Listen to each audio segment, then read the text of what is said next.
পরমাণু ও ক্ষেপণাস্ত্র কর্মসূচি নিয়ে ইরান যুক্তরাষ্ট্র আলোচনা ব্যর্থ হওয়ার পর ইরানে হামলা চালিয়েছে ইসরায়েল। যুক্তরাষ্ট্রের সঙ্গে সমন্বয়েই এই হামলা চালানো হয়েছে বলে জানিয়েছেন মার্কিন president Donald Trump. My administration has taken every possible step to minimize the risk to U.S. personnel in the region. Even so, and I do not make this statement lightly, the Iranian regime seeks to kill.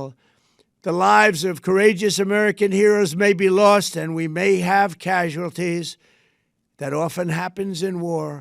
But we're doing this not for now, we're doing this for the future, and it is a noble mission.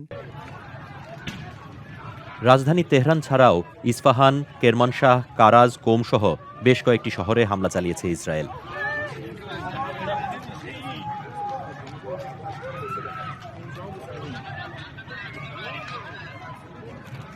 לפני שעה קלה יצאו ישראל וארצות הברית למערכה משותפת, מבצע שאגת הארי. מטרת המבצע, לשים קץ לאיום ממשטר האייתולות באיראן. העם האיראני על כל חלקיו, הפרסים, הכורדים, האזרים, הבלוצ'ים, האפחזים וכל שאר אזרחי האומה הנפלאה הזאת. זאת ההזדמנות שלכם, להקים איראן חדשה וחופשית, קחו את גורלכם בידיכם. הרימו ראש. שאו מבט אל השמיים, כוחותינו שם, טייסי העולם החופשי, כולם באים לעזרתכם. Help has arrived. জবাবে ইসরায়েলে পাল্টা হামলা চালিয়েছে Iran. Iran এই অভিযানের আনুষ্ঠানিক নাম দিয়েছে ট্রুথফুল প্রমিস 4। نیروهای مسلح جمهوری اسلامی ایران پاسخ کوبنده به اقدامات شرورانه آنان را آغاز کردند.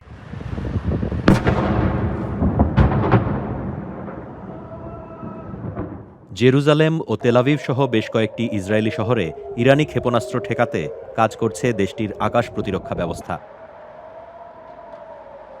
ইরানের ক্ষমতাচ্যুত শাহের নির্বাসিত পুত্র রেজা পাহলাভি ইরানের জনগণকে সরকারের বিরুদ্ধে রাজপথে নামার আহ্বান জানিয়েছেন। هم میهنان عزیزم، لحظاتی سرنوشت‌ساز پیش روی ماست. کمکی که رئیس جمهور ایالات متحده به مردم شجاع ایران وعده داده بود اکنون رسیده است. این یک مداخله بشردوستانه است و هدف آن جمهوری اسلامی دستگاه سرکوب و ماشین کشتار آن است، نه کشور و ملت بزرگ ایران. ইরান অনেক আগে থেকেই হুমকি দিয়ে আসছে দেশটি আক্রমণের শিকার হলে মধ্যপ্রাচ্যের মার্কিন ঘাঁটিগুলো নিরাপদ থাকবে না। সে অনুযায়ী প্রতিবেশী দেশগুলোতে অবস্থিত মার্কিন স্থাপনাগুলো লক্ষ্য করেও হামলা চালিয়েছে ইরান।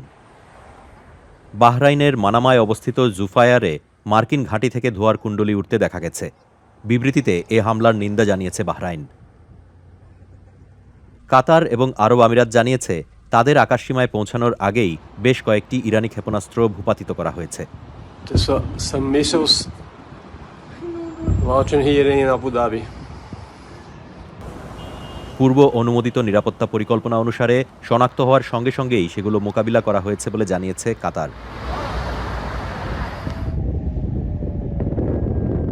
মধ্যপ্রাচ্যে মার্কিন কেন্দ্রীয় কমান্ডের দপ্তর কুয়েতেও হামলা চালিয়েছে ইরান। কুয়েত সিটিতে সাইরেন শোনা গেছে, বিভিন্ন স্থান থেকে ধোঁয়া উঠতে দেখা গেছে। ইরানের সর্বোচ্চ ধর্মীয় নেতা আয়াতুল্লাহ আলী খামেনিকে লক্ষ্য করে হামলা চালানোর কথা জানিয়েছিল ইসরায়েল। তবে ইরান জানিয়েছে আয়াতুল্লাহ এবং ইরানের প্রেসিডেন্ট মাসুদ পেজেশকিয়ান নিরাপদে রয়েছেন।